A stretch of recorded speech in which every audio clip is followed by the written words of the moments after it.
My biggest piece of advice, or most important piece of advice, would be plan your career. Plan, plan, plan. I have a personal plan, a business plan, and a career plan always, and I reviewed them constantly. My plan used to start with, how am I going to pay for raising these kids? I need more money. If I'm going to do this, I'm going to have a house, I'm going to give them a decent life, I'm going to need this much money. How am I going to get it? And sitting back and going on the benefit wasn't an option. I would never have got there. So I knew, first part of my plan, stay and work. Second part of my plan, find better jobs, climb, get more each job that comes up that has a better salary. Ask whether it's got a better salary. Look at the paper, ring up about other jobs. If there's a block in the business you're in, find a way around it. Sometimes that means changing your job. Sometimes it means changing a relationship with somebody in the business. Sometimes it means challenging it. But you must find a way around it. If you're going to advance in your career, you have to plan, and that plan has to include the route.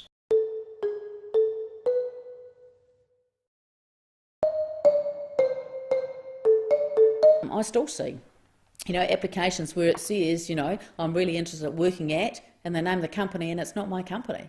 And I'm like, okay, so this person has literally just gone for every job. And I understand that in the sense that, people are time poor and it can be demoralising when employers never come back to you with even an acknowledgement. But the reality is if you're going for the job, make the effort. Prepare for it. Make sure you actually make a really good impression from your cover letter. Make sure you do the spelling check. Get somebody else to check it. Make sure that it reads properly. A lot of employers are still, like me, of my generation. That's important to us. Spelling, grammar, it's important to us. So for me, I would say prepare. For the interview itself, if you get an interview, role play it. So get somebody, get a parent, get a teacher, get someone that you trust to actually ask you some questions. Get used to answering, because all of us do it. We leave the room and say, oh, I just wish I'd said this, or I just wish I'd said that. So if you practice, you're much more likely to be able to get across, who you really are in the first instance. And that's particularly important, I think, for girls who might be shy and lacking in confidence. That's not a bad thing, but you need to actually put your best foot forward. It's fine to be sort of introverted, but in an interview situation, you have to show them that you're passionate about the role. You're going to bring your A game to the workplace every single day.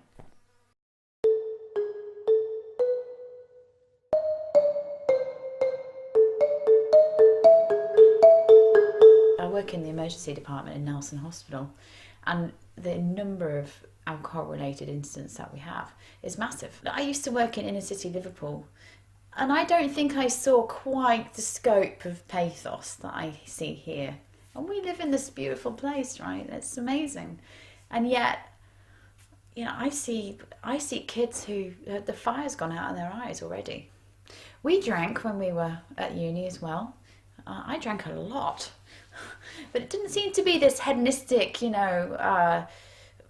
this feeling of lack of hope, of lack of direction, of emptiness, of despair that I see in so many, particularly teenagers that I see. The things that bring them into hospital are bloody awful. The situations they get themselves into, the concurrent use of other drugs. It's almost like people have become sort of like barbarians.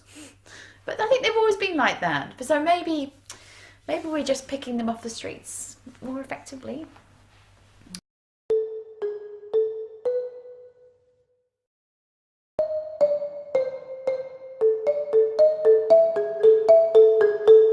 I do think we're becoming too precious about things and over-regulated.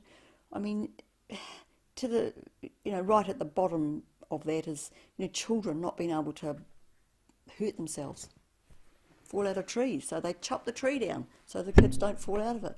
How can children learn to protect themselves? I don't promote them breaking their necks and things like that, but, I spent my primary school years hoping like hell I could break my leg or arm and have a few days off school. By falling over in the playground or something. Nothing dreadful, but that sort of thing. I think it's gone too far the other way, and I think that young people, or children especially, aren't allowed to be children. I do think that probably there's more risk these days for children, and I'm not criticising parents who take their children to school and pick them up after school, because dreadful things have happened. But I think there's got to be a balance somewhere. I'm not sure what it is, but yeah, I agree with you that we're becoming too regulated, too scared to step out our front door without checking what the book says first.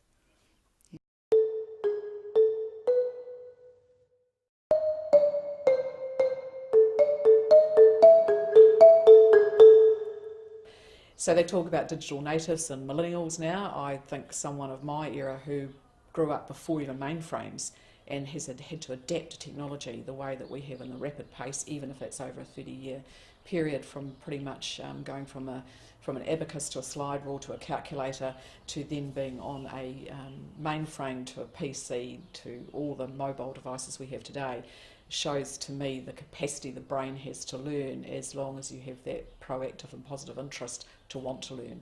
And that is really, I guess, why I have a meerkat on my business PC screen, because I'm a meerkat. I like to pop up, have a look around and see what's happening, and then pop back down and do a bit more work and keep going, you know. So yeah, I think you've got to be interested in life, and those interests will lead you along different pathways.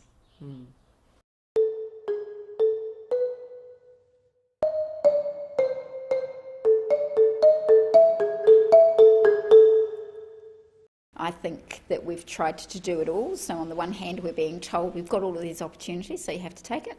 And on the other hand, you have this constant pressure of balancing family needs and work needs, and also you're supposed to look after yourself and be fit and look after your diet and so on and so forth, and have somehow a social life sitting in there somewhere as well, and your husband as well. So I think for my generation, it has been a generation where we have had those opportunities, and we've I know that I personally have felt the need or the obligation to take all of those opportunities to the detriment of my own well-being. And I'm just hoping the next generation find a better balance. That actually, do you know what? If you want to put your family first, guess what? That's absolutely okay. But if you want to put your career first, that is also okay. You don't have to do it all.